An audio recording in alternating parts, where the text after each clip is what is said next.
At Arizona State University, we're bringing world-class education from our globally acclaimed faculty to you. Earn your degree from the nation's most innovative university. Online. That's a degree better. Learn more at asuonline.asu.edu.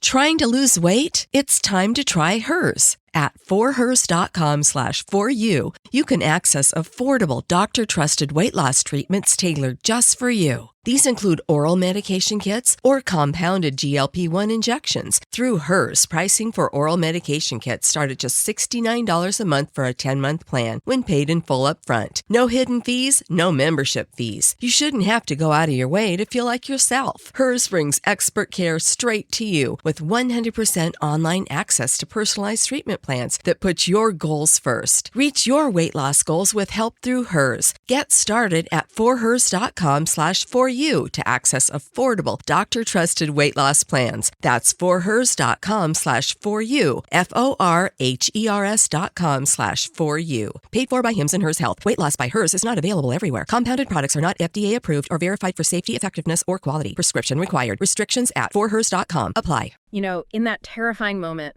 the instant you realize someone you care about is just gone, panic sets in immediately. But then so does this whole system, right? Law enforcement kicks into gear. Absolutely. And it's a system that reacts very differently depending on the situation. Exactly. Is it a child? Is it an adult? Is it high risk? Is it maybe voluntary? All these factors change the response.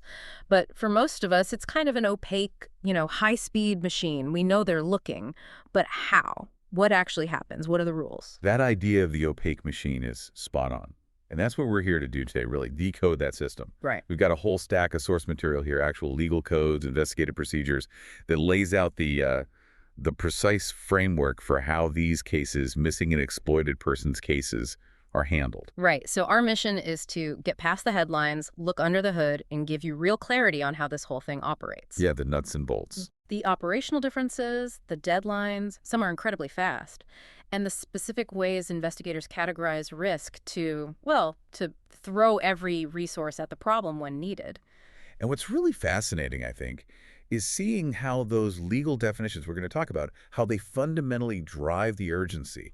It's not just policy, it's baked into the law. So the law dictates the speed. Exactly. We're looking at mandatory mechanisms, systems built right into the code, designed to protect the most vulnerable by, frankly, removing discretion in those critical first moments and demanding speed. It's like a blueprint that shows the system understands time is everything. Okay, so let's start at the foundation then, the language. Because in law enforcement, everything kicks off with a clear definition, right? What makes a missing child different from a missing person in the eyes of the law, beyond just their age?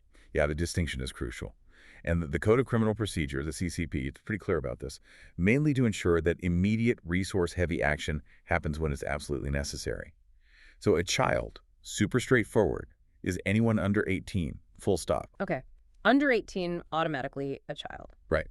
A missing person, though, is defined as someone 18 or older whose disappearance is potentially not voluntary. That not voluntary part is key. Okay. So for an adult, there needs to be some suggestion right off the bat that they didn't just walk away willingly or that they might be incapacitated somehow. It sets a different initial threshold compared to a minor. Precisely. The law immediately flags minors for mandatory protection, whereas with adults, the circumstances surrounding the disappearance trigger that higher level of resource deployment. Makes sense. And for a missing child, the definition goes deeper than just age, right? The source material listed specific situations. It's very comprehensive, yeah. It covers the whole spectrum, not just, the stereotypical stranger abduction. Mm-hmm. There are 4 main circumstances listed. First, the most obvious one, the involuntary taking. The child didn't leave willingly, and whoever took them wasn't authorized by law. Okay, classic abduction scenario. But what about when the child does leave on their own? That's the second category. The child voluntarily leaves home without the custodian's permission, and importantly, without intending to come back. So this covers runaways. But there's still legally a missing child. Absolutely. Right. Still triggers the full missing child protocol because they're minors and inherently vulnerable. The third and fourth points, they get into those tricky custodial fights. Right, where it might be parent versus parent or parent versus guardian. That gets legally complicated fast. It does. So the third circumstance is when a child is taken or kept in violation of a court order about possession or access. Think custody disputes. The fourth is similar. keeping the child without the custodian's permission in a way that basically denies the custodian their rights. Okay. But, and this is a really important safety valve built into the law, that fourth rule, the deprivation one, it doesn't apply if the person kept the child because of family violence or attempted family violence against the child or themselves. Ah, that's critical. So the system tries not to automatically criminalize a parent who's fleeing an abusive situation to protect their child. It looks at the reason behind the violation. Exactly. It shows an attempt to account for real family safety dynamics, not just, ticking procedural boxes. And beyond age, the definitions also broaden out to protect other vulnerable groups. Right, I saw that. It's not just about being under 18. Definitely not. The definition of missing child or missing person also covers people of any age who have a proven physical or mental disability or are senile. And because of that condition, they're in immediate danger or could be a danger to others. So like an elderly person with Alzheimer's who wanders off gets the same immediate urgent response as a missing toddler. Yes, based purely on their vulnerability level. Or it could be someone whose safety is just in doubt because of the situation they're in or the company they're keeping, regardless of age or condition. Okay, so before we get into the process of looking for them, who actually gets to pull the trigger on this? Who can file that report? The role of the legal custodian seems really central here. It is. Because, like you said, if a child's in foster care or there's a complex custody order, the biological parent might not be the person with the legal right or responsibility to file that report at that moment. Right. So the system is designed pretty broadly. The legal custodian is the parent, unless someone else, like a managing conservator or guardian, has been appointed by a court. It could even be a possessory conservator or, whoever had temporary legal care and control when the child vanished if they weren't living with a parent or guardian at the time. So it's about who had responsibility then. Exactly. It cuts through potential red tape. Whoever was legally in charge can make the report immediately. And there's also a legal presumption that if someone's name is on the birth certificate, they're presumed to be the parent for these purposes.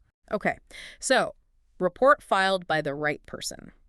Where does all this urgent, detailed info go? That brings us to the nerve center for the state, right? The Missing Persons Clearinghouse. Yes, the Clearinghouse. It's run by the Department of Public Safety, DPS, and it's absolutely foundational. It's not just a good idea to use it. The source material is crystal clear. Yeah. All state law enforcement agencies must use it, no exceptions. Okay, mandatory use. But why centralize it? Wouldn't it be faster sometimes for local police to just handle it themselves? What does this central hub do that, say, the local PD couldn't? Good question. Centralization gives them really three key strategic advantages. First, it creates instant statewide communication. Everyone's plugged into the same system. Okay, that makes sense. Second, and this is huge for solving cases, especially older ones, it's the central file not just for missing kids and adults and attempted abductions, but also for information on unidentified dead bodies found anywhere in the state. Whoa, okay, stop there. That connection, that's sobering, but absolutely necessary, isn't it? It's heartbreakingly necessary, yeah. That cross-checking function, it's mandated by law, and it's often how long-term cold cases get resolved. A local department might find remains 300 miles away and have no idea it connects to a missing person report from years ago in another city. But the central database, it's constantly running those matches automatically. Local departments just can't replicate that efficiently. Wow. Okay, so cross-referencing unidentified remains, what's the third function? Third, the Clearinghouse talks directly to the feds, the National Crime Information Center, or NCIC. So it links the state effort immediately into the national network. Plus, it runs the statewide toll-free phone line, for the public to call in tips or report sightings. It's a critical public interface, too. Okay, so that moves us into the procedures, the actual rules, and importantly, the deadlines that dictate just how fast things have to move. And the first point, maybe the biggest myth we need to bust, is about waiting periods. Yes, let's be absolutely clear on this. There is no waiting period required to take a missing person report in this state. None. Zero. If law enforcement gets a report, they have to act. Immediately. End of story. No, wait, 24 hours nonsense. None of that. That's dangerous fiction. Oh, okay. And for kids, for missing children under 18, the law lays down deadlines that are, frankly, incredibly fast. Let's talk about that initial window. Right. When a report comes in for a missing child, the agency must immediately start an investigation. But the really demanding part is the digital deadline. They have to get the child's name, all the identifying details, dental records if available, fingerprints, what they were wearing. Any suspect info entered into the Clearinghouse, into NCIC, and into the Texas Law Enforcement Telecommunications System, TLETs. Okay, 3 systems. 3 systems, immediately, but absolutely no later than 2 hours after getting that initial report. 2 hours. That seems incredibly tight for gathering and entering all that detailed data accurately. Why 2 hours? What's the strategic thinking there? Because those first couple of hours are absolutely golden, especially in abduction cases. Getting that information into NCIC within 2 hours means it's searchable nationwide before an abductor has much chance to cross state lines. Ah, okay. Beat them to the border, digitally speaking. Exactly. And getting it into TLTS means it's searchable instantly by every officer on patrol within the state, maybe before they even cross county lines. It's about immediate, comprehensive digital saturation. Okay, so that covers the state and national networks immediately. What about reaching out to nearby police departments directly? That's the next deadline, the 48-hour network blast. Within 48 hours of getting the report, the agency has to electronically send the full report and all helpful identifying info to every single municipal and county law enforcement agency within 200 miles. 200 miles, that's a huge radius. It is. It creates this wide overlapping net, pushing the info out to dozens, maybe hundreds of neighboring jurisdictions, anticipating that someone might try to lay low nearby or is moving rapidly within the region. And then there's a longer-term requirement, focus more on those tragic cold cases. Right. That connects back to the unidentified persons database we mentioned. For potential future matching, maybe years down the line, the child's name and info must be entered into the National Missing and Unidentified Persons System. That's NamUs. No, later than the 30th day after the report was filed. Okay. NAM is that critical federal resource for resolving those really tough long-term cases. And importantly, the agency also has to tell the person who filed the report about all these steps being taken, keep them informed. Okay, now here's a really strategic piece I saw in the sources. The special procedures, specifically for younger kids under 11, involving their school and birth records. It feels like using bureaucracy as a tripwire. It's exactly that. It's a quiet, but potentially powerful layer of protection. If a child under 11 is reported missing, the law says law enforcement must immediately notify the child's school, any daycare facility they attend, and the state's Bureau of Vital Statistics. And these places then have to do what? Just sit on the info? They have to flag that child's records, put a digital marker on them. So what happens if someone, maybe an abductor, like a non-custodial parent, tries to enroll that child in a new school somewhere else, or tries to get a copy of their birth certificate, maybe to get a fake ID or cross a border? This is where the system gets clever. If someone makes a request in person for a flagged record, the school clerk or the vital stats office, they cannot tell the person, oh, this record is flagged. That would tip them off. Right. Instead, they have to play it cool. They ask the person to fill out a form name, address, phone number, relationship to the child, all the details. And they try to get a copy of the requester's photo ID. Then they immediately notify law enforcement about the request, giving them the requester's description, the ID info, everything. Wow. So a routine paperwork request instantly becomes a hot lead for investigators, and the person making the request has no idea they just tripped an alarm. And then the system buys the police time. That's the 21-day delay tactic. Yeah. After law enforcement is notified, the agency holding the record, the school or vital stats, waits. They mail the requested record to the person who asked for it, but only on or after the 21st day after the request was made. 3 weeks. 3 weeks. It gives law enforcement a critical window to investigate that lead, figure out who the requester is, determine if they're involved in the child's disappearance. All while the suspect thinks their request is just caught up in normal administrative delay. Yeah. It's a really smart, non-confrontational way to potentially intercept an abductor. Yeah, it is clever. Using the system's own pace against the perpetrator, are there similar checks for just enrolling in school? Yes. If a child under 11 enrolls in a new school district for the first time, the school has to get either a certified copy of their birth certificate or other proof of identity within 30 days, or 90 days if the child was born outside the U.S. If the parent or guardian doesn't provide that required document within that 30-day window, the school must notify law enforcement. Law enforcement then has to check the clearinghouse to see if that child matches any missing persons reports. It helps catch situations where maybe an abductor destroyed the child's original papers. So multiple bureaucratic tripwires. What about kids who are considered especially high risk? Maybe they've run away before or have known mental health issues. Does the response change? It does. The law explicitly requires law enforcement to reasonably escalate the response for these kids. And within that same tight 2-hour initial window, they have to notify all law enforcement agencies within 100 miles, including across state lines if relevant, specifically mentioning the high-risk designation. Why the broader, faster notification for them? Because the system recognizes that repeat runaways, or kids with significant mental health or intellectual disabilities, they face a much, much higher risk of being exploited or trafficked. The increased vulnerability demands a wider, faster net right from the start. So, to manage all this, to make sure the right resources go to the right places with the right urgency, law enforcement uses these detailed categories. The entire investigation really follows the path set by which of these 8 types of missing persons the case fits into. Okay, 8 types. Let's break those down, starting with maybe the ones indicating the highest immediate vulnerability. Right. First category, disability. This covers anyone, any age, with a physical, mental, intellectual, or developmental impairment that puts them at risk of immediate harm. Think about someone who's nonverbal or has cognitive issues where they can't easily communicate who they are or where they need to go. Their condition itself creates the risk. Okay, that makes sense. The second one, endangered, sounds like it's more about the situation than the person's condition.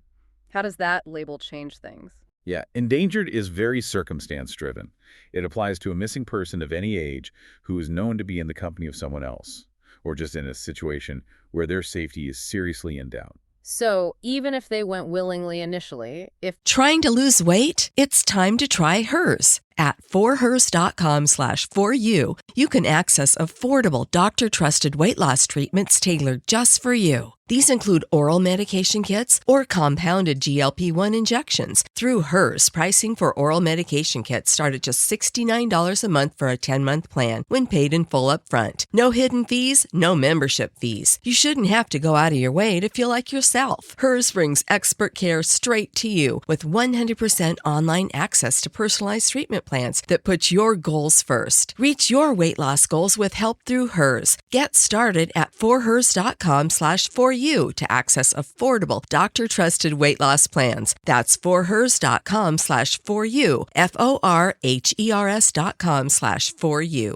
Paid for by Hims and Hers Health. Weight loss by Hers is not available everywhere. Compounded products are not FDA approved or verified for safety, effectiveness, or quality. Prescription required. Restrictions at forhers.com apply. the situation turns dangerous, they get flagged as endangered. Exactly. And that label immediately bumps up the resource allocation. More officers, maybe specialized teams, wider search areas, compared to, say, a standard voluntary missing adult case. It prioritizes the current danger.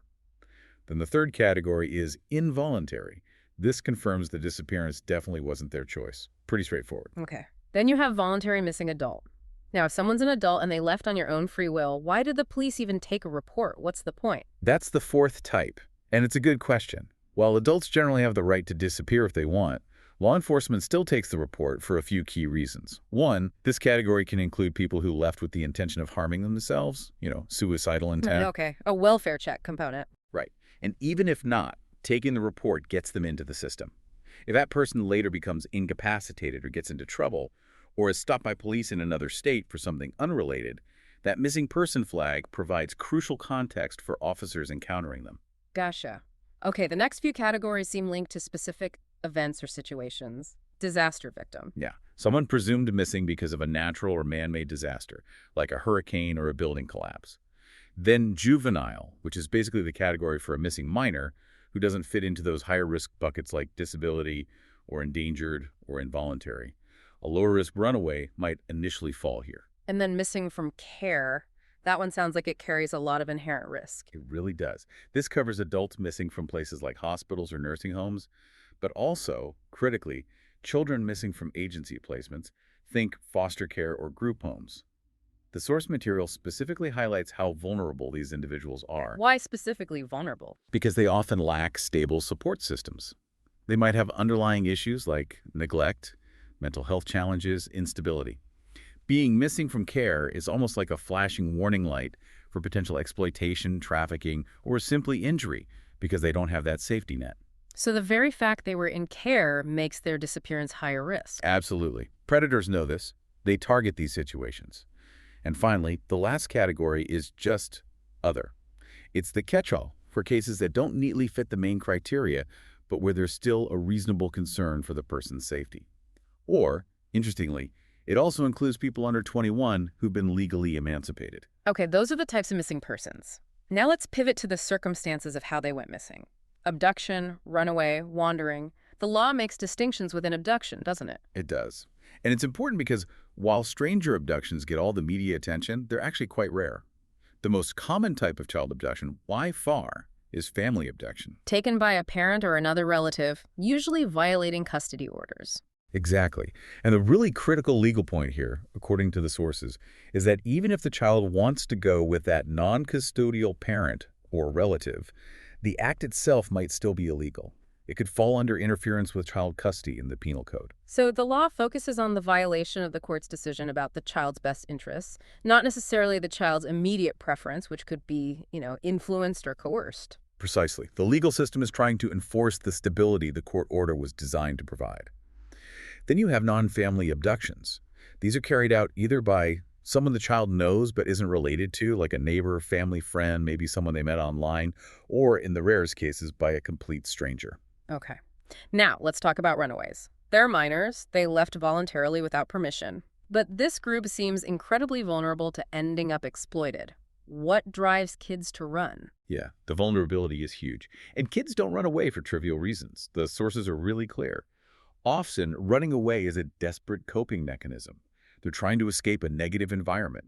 Physical abuse, sexual abuse, emotional abuse, severe neglect. So running from something awful. Usually, yes. Mm-hmm. Mental health issues are also a major factor, so is substance abuse. And a big one is disruption in their living situation, especially for kids already in the child welfare system. They might run to avoid being placed in foster care or because they're bounced between unstable placements. A kid running from foster care or a group home, that sounds like an immediate pathway to extreme risk. It's a huge red flag for exploitation risk. They're running away, they have no resources, no safe place to go, maybe deep distrust of authority figures. They are incredibly vulnerable, and predators actively seek out kids in exactly that situation. They're prime targets for traffickers. The sources also mention throwaway youth kids actually kicked out or told to leave by caregivers who are arguably at even higher risk immediately. Just completely abandoned. Yes, no safety net at all. Finally, the third circumstance, wandering. This is less about intent and more about cognitive or physical challenges, right? Yeah. Exactly. Wandering is when someone who needs supervision because of age or condition leaves a safe place, like their home or a care facility. The danger comes from exposure traffic, water hazards, weather, getting lost. Yeah. And law enforcement is trained to recognize different types of wandering. Different types, like what? Well, there's goal-directed wandering. The person is actually trying to get somewhere specific, maybe a place they remember, like a park, or maybe they're drawn to water, or they're sensory seeking. Then there's bolting fleeing. This is sudden, uncontrolled running, often triggered by stress, excitement, or sensory overload. It's really common in individuals with certain developmental disabilities, like autism. That seems like it would need a totally different search strategy if someone just bolts. Absolutely. They might be moving fast, might not respond to their name. The search has to be immediate and adapt to that specific behavior. The third type is just categorized as alert. This covers wandering due to general disorientation, maybe a mental health crisis, or conditions like dementia or Alzheimer's.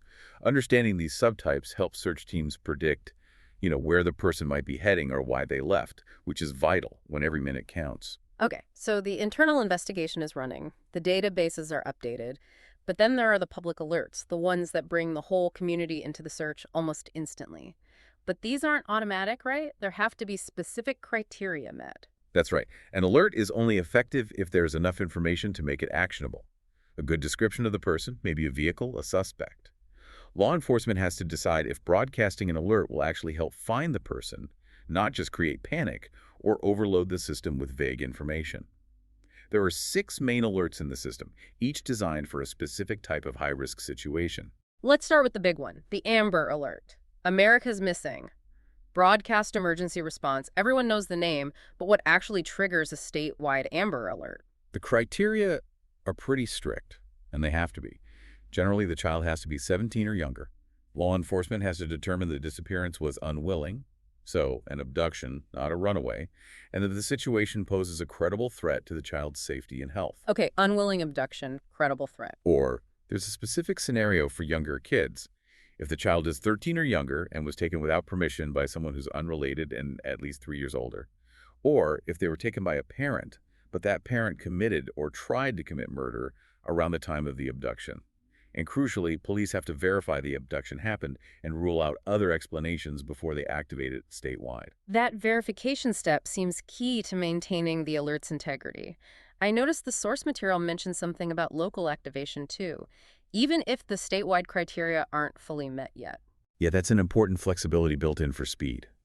If the local police chief or sheriff strongly believes an alert is warranted, maybe they have solid evidence of an abduction, but they don't have the license plate yet, they can activate the alert just locally, within about a 100-mile radius or in adjacent counties.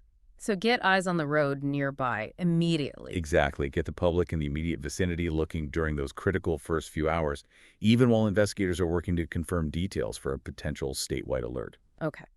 What about alerts for vulnerable adults? There's the silver alert and the endangered missing persons alert. They both seem focused on cognitive issues. They are, but with slight differences. The silver alert is primarily for locating missing seniors. Specifically, someone 65 or older reported missing within the last 72 hours. Or it can be for a person of any age who has a documented diagnosis of Alzheimer's disease or a similar irreversible dementia or mental impairment, and their disappearance poses a threat to their own health and safety. That 72-hour window for seniors is interesting. Why 72 hours? It recognizes that for elderly individuals, especially those with cognitive decline, the risks from exposure, dehydration, or lack of medication can escalate incredibly quickly after they go missing. The 72 hours provides a reasonable time frame for reporting while still triggering an urgent response. Okay. And the endangered missing persons alert, how's that different? It's similar, but targets a different kind of cognitive vulnerability. This one is specifically for locating missing persons who have a diagnosed intellectual disability. Again, there must be a written diagnosis from a physician, they have to be reported missing within 72 hours, and their disappearance has to pose a credible threat to their health and safety because of that disability. The diagnosis requirement ensures it's used for those who genuinely may not be able to care for themselves or navigate safely. Got it. So silver for age-related or dementia-type cognitive decline, endangered for diagnosed intellectual disabilities.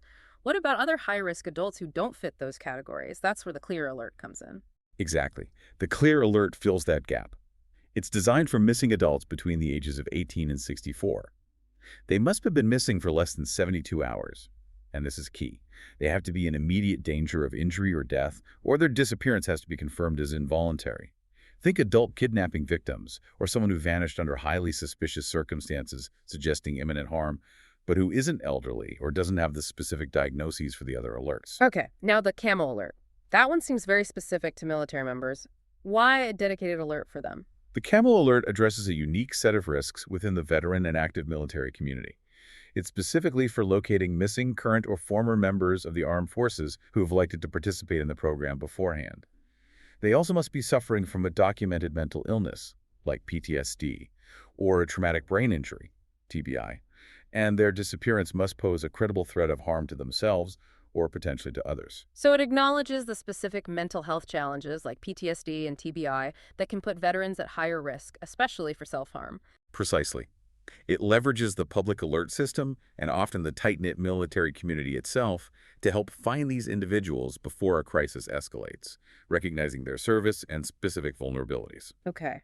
And the last one, the blue alert, is different again, isn't it? It's not about finding a missing person. Correct. The blue alert is purely a public safety and officer safety alert. It's activated when a suspect has killed or caused serious bodily injury, SBI, to a law enforcement officer, and that suspect is still at large and poses a serious ongoing risk to the public or to other officers. It uses the same broadcast technology as the other alerts, but its goal is apprehension of a dangerous suspect, not recovery of a victim. Okay, so we've talked about finding people who are missing. Now let's shift focus a bit to identifying those who are being exploited, whether they were initially missing or not. The legal definition of exploitation is pretty broad. How does the law define it? It's defined as the illegal or improper use of a child, an elderly individual, or a disabled individual, or their resources, for someone else's monetary or personal benefit, profit, or gain. Wow, okay, that covers a lot of ground. Everything from, like, financial scams targeting seniors to much darker stuff. Exactly. The sources break it down into several forms. There's sexual exploitation, which is abusing a position of power or trust for sexual purposes. There's labor exploitation, basically abusing people in a work situation for profit. There's financial exploitation, which is that unauthorized taking of money, assets, property, even identity, really common with elderly or disabled adults. And then there's online exploitation, things like sexual coercion, sextortion, often happening through social media or gaming platforms. And the most severe form, the one often directly linked to missing persons cases, is human trafficking.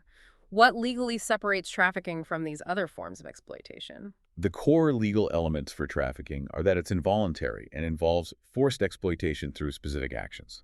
The term traffic, legally, means to transport, entice, recruit, harbor, provide, or obtain another person, using any means, with the intent to force them into labor or services, and then benefiting from that forced activity. So force, fraud, or coercion is usually involved. And it's not just international, right? This happens domestically. Absolutely. Big misconception. Trafficking happens everywhere, including within the U.S., sometimes even within the victim's own home or community.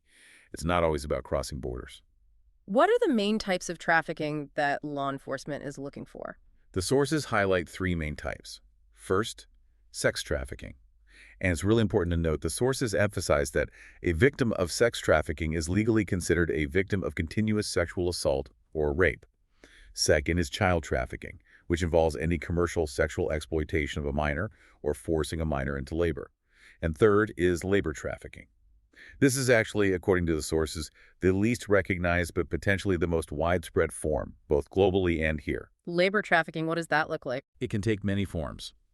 Forced labor in industries like agriculture, construction, restaurants, domestic servitude like nannies or housekeepers, held against their will factory work. It also includes things like bonded labor, where someone is forced to work off a supposed debt, or just involuntary servitude. Okay. We talked earlier about certain groups being more vulnerable. Let's revisit that. Who are the populations most at risk for becoming victims of exploitation or trafficking? While literally anyone can be a victim, the risk is definitely much higher for specific groups. Children are always high risk, but especially runaways, kids in the foster care system, or those involved in the juvenile justice system. Makes sense. Who else? The elderly and people with disabilities are frequent targets, especially for financial and labor exploitation. Non-citizens, particularly undocumented individuals, are vulnerable because traffickers exploit their fear of deportation. LGBTQ+ individuals, especially youth, often face higher rates of homelessness and discrimination, making them targets. People of color can face systemic factors that increase vulnerability, and anyone struggling with substance abuse or housing insecurity is also at significantly higher risk. Predators specifically look for these vulnerabilities. They actively target people they think won't be missed or won't go to the police. Exactly. Which brings us to interdiction. This is the term for law enforcement actively trying to intercept traffickers and victims, often during routine encounters like traffic stops or calls for service. How does an officer spot the signs, especially if the victim is scared or unwilling to talk? Yeah, what are they trained to look for? It must be subtle sometimes. It often is. Interdiction is about recognizing patterns and indicators, not jumping to conclusions. A big category is signs of control. For instance, restricted communication. Does the person seem coached? Are their answers scripted? Is someone else insisting on speaking for them, maybe translating, even if the victim seems to understand English? Okay, controlling the narrative. What else? Obvious signs of physical abuse, of course. But also look for extreme submissiveness, maybe avoiding eye contact, deference to the other person. Does the person seem free to move? Are they constantly escorted, even to the restroom? Do they know where they are or where they're supposedly going? Sometimes they have no idea about their own travel plans. And the way IDs or phones are handled can be a big giveaway, right? Huge red flag. Concealment of identification. Does one person hold all the IDs, passports, or money for everyone else? Does one person have multiple cell phones, maybe burner phones? That suggests control. Other indicators can be inconsistencies in their stories about travel or work, having few personal belongings, or maybe signs of branding or tattoos that indicate ownership by a trafficker. Are there different signs officers look for to distinguish between, say, labor trafficking and sex trafficking? Yes, there are some specific indicators, though they can overlap. For potential labor trafficking, officers might notice a stark power imbalance. Maybe one person, the potential trafficker, is well-dressed, driving a nice car, while the others look unkempt, maybe malnourished, dressed inappropriately for the weather. The manager might refuse to let the workers speak for themselves. There might be a big difference in luggage. The controller has nice bags. The potential victims have very little. Okay. And for sex trafficking? For sex trafficking, the indicators might involve items related to the commercial sex trade. Large amounts of cash with no clear explanation. Possession of bulk supplies of condoms or lubricant. Multiple cell phones or hotel keys. The person might use specific sexualized language or street slang associated with the trade.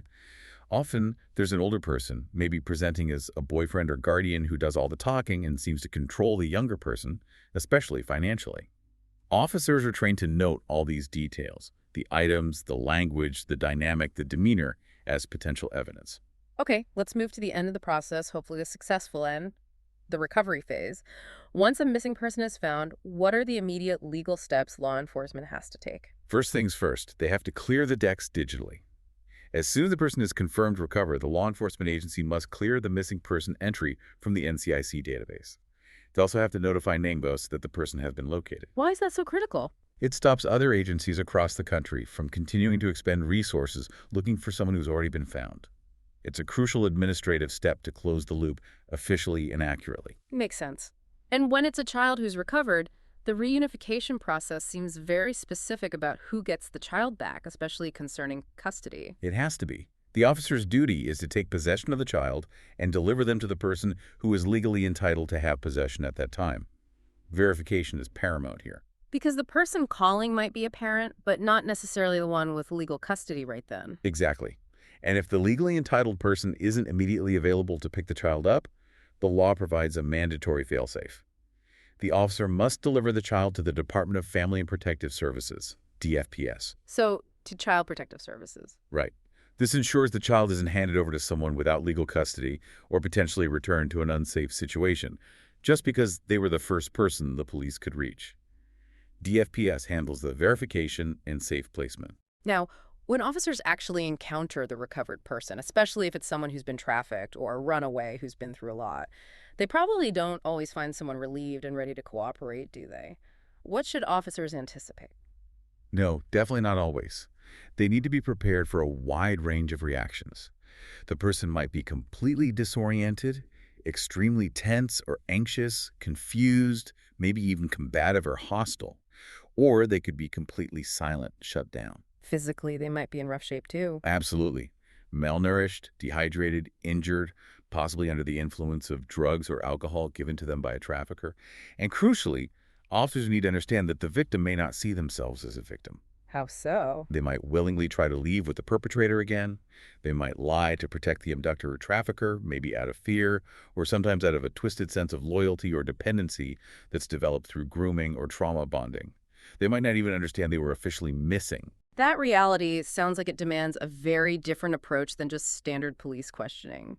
This is where that term trauma-informed care comes in. Why is that so important? It's critical because trauma literally changes how the brain processes information, stores memory, and regulates emotions and behavior. Treating a victim like just another witness, or worse, a suspect, can re-traumatize them and shut down cooperation completely. So what does a trauma-informed approach look like in practice? The absolute priority is creating a sense of safety, physical, emotional, and psychological safety. This means things like immediately offering access to a victim advocate, avoiding handcuffs unless absolutely necessary for safety. For children, it means officers should physically get down on the child's level when talking to them, making themselves less intimidating. It's about reducing the power differential and building trust, however slowly. Okay. And what if the person is really struggling to communicate? Maybe they're in shock or scared or have cognitive issues. The sources mention specific communication tactics, the talk method. Yes. Talk is a set of de-escalation techniques, often used with people experiencing dementia or significant mental distress. But the principles apply broadly to trauma victims who might be disoriented or overwhelmed. Okay, let's break it down. T. Take it slow. Be patient. Speak calmly. Use a normal, steady tone. Don't rush them. Speaking too fast or too loud can just increase their anxiety or confusion. Ask simple questions.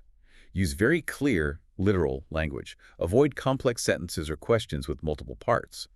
Someone whose brain is dealing with trauma might struggle to process complex information. And if they don't understand, repeat the question exactly the same way. Rephrasing can sometimes add to the confusion. Mm-hmm. Limit reality checks. This one is really important. Don't argue with them or try to correct their perception of reality right then, even if they're saying something clearly inaccurate, like where they think they are or who they think you are. Correcting them can feel invalidating, break trust, and make them defensive. If needed, gently redirect the conversation, but don't challenge their immediate reality. Keep eye contact. Use calm, steady, nonverbal communication, open body language, maintaining eye contact if culturally appropriate and comfortable for them to convey safety and trustworthiness. And officers have to remember, memory gaps, inconsistencies, contradictory statements, those are often symptoms of trauma, not proof of deception. They need to approach it with that understanding. Okay. One last area. Disaster reunification. We touched on disaster victims earlier. Why is finding people after a huge disaster, like a hurricane or wildfire, so much more complicated than a typical missing person case? Disasters throw a whole different set of massive challenges into the mix. First, just the sheer scale of the event can overwhelm systems. You have mass evacuations, people scattered to dozens of different shelters, often uncoordinated. Infrastructure's down too, usually. Exactly. Communication networks fail. No cell service, no internet. Roads might be impassable. There's often a lack of pre-established practice reunification plans for that specific type of disaster. And then you have huge barriers related to age and language. People with limited English, people who are deaf or hard of hearing, people who are nonverbal, they can easily get lost in the chaos of evacuation and struggle immensely to communicate their needs or find family members once they're outside their immediate community support system. Hashtag outro. Wow. This has been a really intensive look at the mechanics of the system. We've gone from the foundational definitions that trigger everything to that critical 2-hour deadline for getting information into national databases, the different alert systems targeting specific risks, and maybe most importantly, the need for that compassionate, trauma-informed response when someone is finally found. Yeah, I think the biggest takeaway is how the entire system, legally and procedurally, is built around recognizing vulnerability and the absolute necessity of speed. All these mandated steps, the deadlines, the categories, it shows a deep understanding within the law that every single minute counts, especially in those initial hours. The goal isn't just finding the person, it's about preserving their safety, their dignity, especially for those most at risk of exploitation, right through the recovery process. It's a system really trying to protect the human element under the worst possible circumstances.